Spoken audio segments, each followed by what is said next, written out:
Hello बच्चों, आइए प्रश्न को देखते हैं। प्रश्न दिया गया हमें, यदि a cos थीटा प्लस में b sin थीटा बराबर c के मूल अल्फा और बीटा है तो सिद्ध कीजिए कि cos अल्फा माइनस बीटा बराबर 2c की घात 2 बटे में a की घात 2 प्लस में b की घात 2 माइनस 1। बच्चों इस प्रश्न की जो हमारी मुख्य अवधारणा वो क्या बनती है? मुख्य अवधारणा हम जानते हैं बच्चों, cos a माइनस बी का हमारा क्या सूत्र होता है? cos a माइनस बी का हमारा सूत्र होता है cos a गुणा में cos b प्लस में sin a गुणा में sin b। अब ये देखो बच्चों, हमें क्या दे रखा प्रश्न में? हमें बोला है कि a cos थीटा प्लस में b sin थीटा बराबर c, और इसके हमें मूल दे रखे हैं अल्फा और बीटा। हमें इसमें क्या निकालना है? हमें इसमें सिद्ध करना है कि बाह्य पक्ष दाह्य पक्ष के बराबर दिखाना है। तो हम कैसे करेंगे? सबसे पहले हम इसके मूल निकाल लेते हैं। तो कैसे निकालेंगे इसके मूल?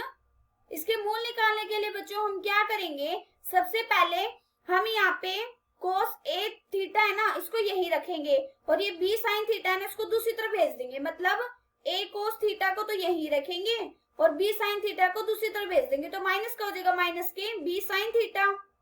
अब हम क्या करेंगे? इसका वर्ग कर देंगे। जब हम इसका वर्ग करेंगे तो यहाँ से आ जाएगा a की घात 2 cos की घात 2 थीटा बराबर c की घात 2 माइनस में 2bc गुणा में sin थीटा प्लस में b की घात 2 गुणा में sin की घात 2 थीटा। हम जानते हैं बच्चों कि cos की घात 2 थीटा बराबर क्या होता है? 1 माइनस में sin की घात 2, मतलब 1 माइनस में sin की घात 2 थीटा बराबर क्या होता है?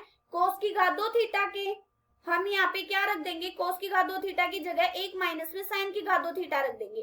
तो यहाँ से क्या आ जाएगा? यहाँ से आ जाएगा a की घात 2 गुणा में 1 माइनस में sin की घात 2 थीटा बराबर c की घात 2 माइनस में 2bc गुणा में sin थीटा प्लस में b की घात 2 गुणा में sin की घात 2 थीटा। अब हम क्या करेंगे? a की घात 2, इन दोनों फलनों की पहले गुणा कर देंगे। a की घात 2 माइनस में a की घात 2 गुणा में sin की घात 2 थीटा, फिर बराबर c की घात 2 माइनस में 2bc गुणा में sin थीटा प्लस में b की घात 2 गुणा में sin की घात 2 थीटा। अब हम क्या करेंगे? ये a की घात 2 माइनस में a की घात 2 गुणा में sin की घात 2 थीटा है ना, इसको दूसरी तरफ ले जाएंगे। ये a की घात 2 प्लस का तो माइनस का हो जाएगा, और a की घात 2 गुणा में sin की घात 2 थीटा, ये माइनस का तो प्लस का हो जाएगा। यहाँ से आ जाएगा b की घात 2 sin की घात 2 थीटा, फिर प्लस में a की घात 2 गुणा में sin की घात 2 थीटा माइनस में 2bc sin थीटा, और इसको लेके जाएंगे तो माइनस के a की घात 2 प्लस में c की घात 2 बराबर 0। अब हम क्या करेंगे? इन दोनों फलनों से sin की घात 2 थीटा को उभयनिष्ठ ले लेंगे। जब इन दोनों फलनों से sin की घात 2 को उभयनिष्ठ लेंगे तो अंदर आ जाएगा b की घात 2 प्लस में a की घात 2 माइनस में 2bc गुणा में sin थीटा माइनस के a की घात 2 प्लस में c की घात 2 बराबर 0। अब हम क्या करेंगे? हमें इसके मूल क्या क्या दे रखे हैं? अल्फा और बीटा दे रखा है, और ये हमारा क्या बन रहा है? वर्ग समीकरण बन रहा है। मतलब x की घात 2 फिर x बन रहा है, और इसके बाद हमारा क्या है? अचर पद बन रहा है। जब हम इसके मूल लेंगे, इसमें हमारा मूल क्या बनेगा? साइन अल्फा और साइन बीटा बनेगा। कैसे बनेगा साइन अल्फा और साइन बीटा? हमें इसके मूल अल्फा और बीटा दे रखे हैं, पर ये हमारा क्या बन रहा है? साइन के उसमें ही तो बन रहा है, साइन की घात 2 थीटा फिर साइन, और इसके बाद अचर पद है। जब हम यहाँ पे इसके मूलों का गुणा करेंगे, गुणाफल करने के बाद यहाँ से क्या आ जाएगा? यहाँ से आ जाएगा साइन अल्फा गुणा में साइन बीटा बराबर, यहाँ पे क्या आएगा? हमारा अचर पद बटे में जो हमारे x की घात, मतलब साइन की घात 2 थीटा के साथ होता है ना गुणा में, वो मतलब क्या आएगा? यहाँ से आएगा c की घात 2 माइनस में a की घात 2 बटे में b की घात 2 प्लस में a की घात 2। इसको मान लेते हैं हमारा समीकरण नंबर 1 है। अब ये देखो बच्चों, जैसे हमने यहाँ पे कोस को रखा था ना, अब हम क्या करेंगे? यहाँ पे साइन को रख देंगे और a कोस थीटा को दूसरी तरफ भेज देंगे। तो ऐसा करने पर यहाँ पे हमें कोस का मिल जाएगा। कोस के अचर पद कैसे मिलेंगे? a कोस थीटा प्लस में b साइन थीटा बराबर c था ना, हम यहाँ पे अब की बार b साइन थीटा को रखेंगे बराबर c माइनस में a गुणा में कोस थीटा। अब हम क्या करेंगे? इसका वर्ग कर देंगे।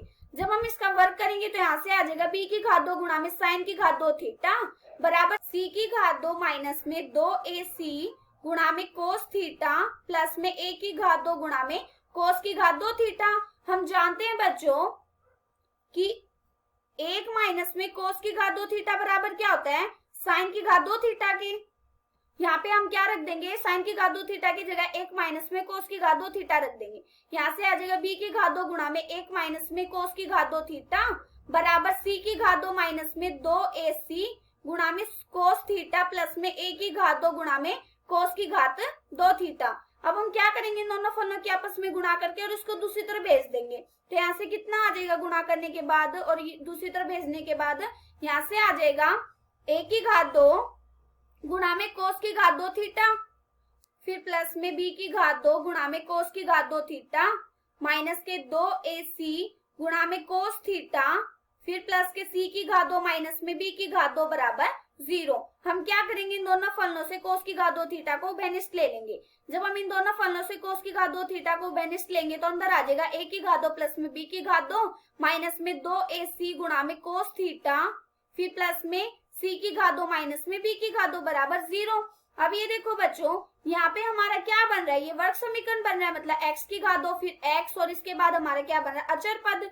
इसमें हमारा क्या होता है, इसके हमें मूल क्या क्या दे रखे, अल्फा और बीटा दे रखा है। इसका मतलब हमारा कोस अल्फा और कोस बीटा।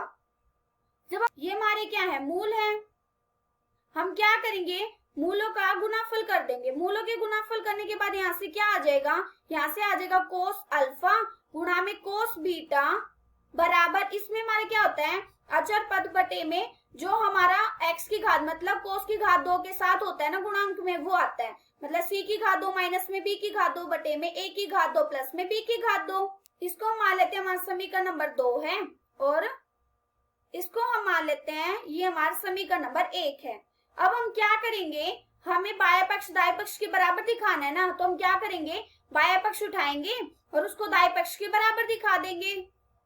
क्या दे रखा हमें बाया पक्ष, हमें दे रखा cos alpha minus beta, cos alpha minus beta.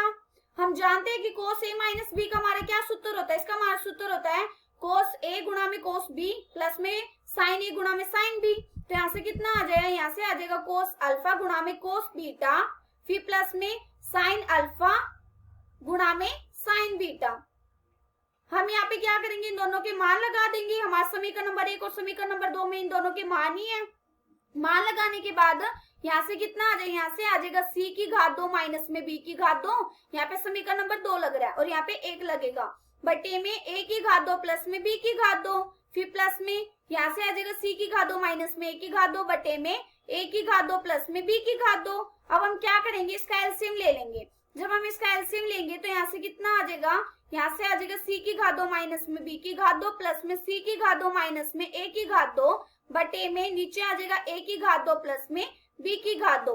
यहाँ से कितना आ गया, अब ये देखो ये आपस में जुड़ जाएगा 2c की घात 2 और ये माइनस के a की घात 2 और फिर प्लस के b की घात 2। इन दोनों के नीचे अलग अलग लिख लेते हैं, मतलब a की घात 2 प्लस में b की घात 2 को अलग अलग लिख लेते हैं। यहाँ से आ जाएगा a की घात 2 प्लस में b की घात 2 और बटे में इसके नीचे भी a की घात 2 प्लस में b की घात 2। अब ये देखो a की घात 2 से a की घात 2 प्लस में b की घात 2 आपस में कट जाएगा। यहाँ से कितना आ जाएगा, यहाँ से आ जाएगा 2c की घात 2 बटे में a की घात 2 प्लस में b की घात 2 माइनस के 1। हमें क्या सिद्ध करना था, हमें बाएं पक्ष दाएं पक्ष के बराबर दिखाना था और हमने सिद्ध कर दिया। आशा करती हूँ कि बच्चों आप सबको समझ आया होगा। धन्यवाद।